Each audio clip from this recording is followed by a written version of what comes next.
नमस्ते दोस्तों, आप सबका स्वागत है मेरे एक और नए ब्लॉग में। ये थी आज की मेरी आउटफिट और ये थी शशांक की। फिर मैं बैठ गई थी अपनी सुंदर सी स्कॉर्पियो में और बैठते ही ले लिया मैंने भोलेनाथ जी का आशीर्वाद। फिर हम पहुंच गए थे जिम और शशांक यहाँ पे कह रहा था कि शेरनी और मेरी मैचिंग हो रही है आज। देखो मैंने कहा नहीं, मैंने पहले कपड़े डाले थे और तूने मेरी मैचिंग की है। आज जिम में हमारी थी चेस्ट की एक्सरसाइज और ये देखो ये पहली मशीन थी जिसपे हमने एक्सरसाइज लगानी स्टार्ट कर दी थी। हमारे जिम में चेस्ट फ्लाई की मशीन खराब हो रखी है इसलिए हमने आज यहाँ पे चेस्ट फ्लाई लगाई। और ये देखो यहाँ पे मैं अपनी टी शर्ट टाइट करके देख रही थी कि मेरी वेस्ट पहले से पतली हुई है या नहीं हुई है। इतने में आ गया था हमारा ब्लिंकिट का ऑर्डर। मम्मी जी का टाइम हो गया था पूजा करने का और उसके बाद ब्रेकफास्ट करने के बाद मैं यहाँ पे बैठ गई थी जूस बनाने के लिए जो हम एबीसी जूस बनाते हैं। यहाँ पे मैंने अपने मुंह में आंवला डाल लिया था और उसके बाद इतना गंदा रिएक्शन हो गया था मेरा। मम्मी जी पापा जी यहाँ पे बैठ के खाने खा रहे थे और ये देखो यहाँ पे मेरे रिएक्शन कैसे चल रहे थे आंवला खाते हुए। कमेंट करके बताना आपको आंवला खाना अच्छा लगता है या नहीं। पापा जी ने जाना था शादी में इसलिए पापा जी बैग निकाल निकाल के देख रहे थे कि कौन सा बैग लेके जाऊं। और ये देखो पापा जी कैसे कर रहे थे बाय मुझे। और यहाँ पे मम्मी जी बैठ गए थे पापा जी के बैग की पैकिंग करने के लिए। और ये देखो पापा जी ने सारा सामान निकाल के रख दिया था कि अब ये सारा सामान बैग में डाल देना।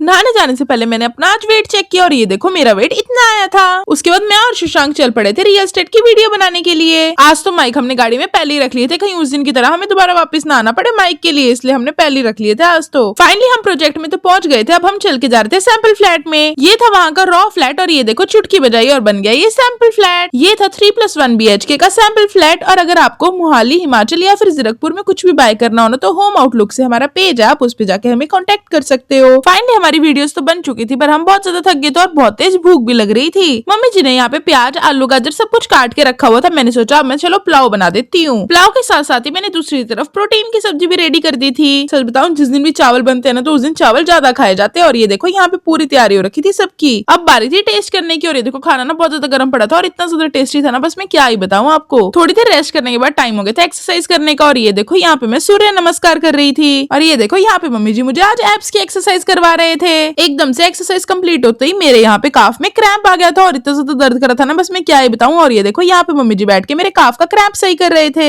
उसके बाद मम्मी जी कहते मुझे भूख लग रही कुछ खाने चलते हैं। मैंने पूछा अच्छा क्या खाओगे आप बताओ। मम्मी जी यहाँ पे सोचने लगे थे। मैंने कहा मम्मी जी कुछ भी उल्टा पुल्टा नहीं खाएंगे, हमने एक्सरसाइज की है ना इसलिए कुछ हेल्दी खाएंगे। हमने डिसाइड किया कि चलो हम डोसा खाएंगे। और ये देखो उसके बाद हम आ गए थे कान्हा जी की ड्रेस लेने के लिए। यहाँ पे बहुत सारी ड्रेसेस थी। फिर हम आ गए थे ये वाली शॉप पे और ये देखो इनका मेन्यू कितना ज्यादा बड़ा था। मम्मी जी के लिए यहाँ पे मंगवाया था मसाला डोसा और शशांक ने मसाला घी बोटी डोसा किया था और मैंने यहाँ पे रवा डोसा मंगवाया था अपने लिए। मैं तो आज बहुत टाइम बाद खा रही थी डोसा। साथ में हमने यहाँ पे कोकुम जूस भी ऑर्डर किया था और ये देखो आधा तो हम खा चुके थे जब हमारा जूस आया। फिर मैंने मम्मी जी से पूछा कि मम्मी जी आपको कैसा लगा। मम्मी जी कहते बढ़िया लगा। फिर शशांक से पूछा, शशांक कहता कोकुम जूस बढ़िया है क्योंकि उसके जो पोड़ी मसाला था ना वो थोड़ा जला जला सा लग रहा था पर मेरा वाला डोसा तो बहुत ज्यादा टेस्टी था। इतनी देर में मम्मी जी की कोल्ड कॉफी भी आ गई। फिर शशांक ने बड़ा पाव मंगवाया और वो खा के हम चल दिए थे घर वापसी के लिए। फिर आ गए थे हम सैर करने के लिए। ये व्लॉग यहीं पे खत्म करते, मिलते हैं नेक्स्ट व्लॉग में। बाय।